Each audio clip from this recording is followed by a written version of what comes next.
رسول مجتبی کہیے، محمد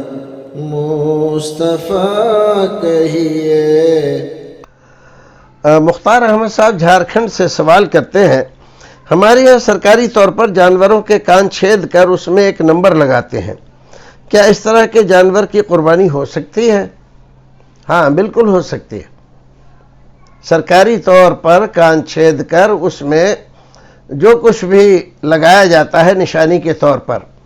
کبھی تو یہ جو جانور پالنے والے ہیں ان کے درمیان تفریق کرنے کے لیے کہ یہ کس کا جانور ہے، کبھی علاقے کے طور پر، اور کبھی بیماری کے لیے یہ چیز لگائی جاتی ہے کہ فلاں کی جانوروں میں بیماری ہو گئی تو اس کو نشان لگا دیا گیا، تو اب یہ دیکھنے کے لیے کہ بیماری بڑھ رہی ہے یا گھٹ رہی ہے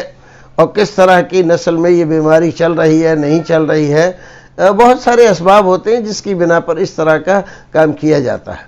تو اگر اس طرح سے اس کے کان میں ہلکا سا سوراخ کر کے اور اس میں اس طرح کی کوئی چیز لگا دی جاتی ہے تو بلا شبہ اس کی قربانی درست ہے اور یہ عیب میں شمار نہیں ہے۔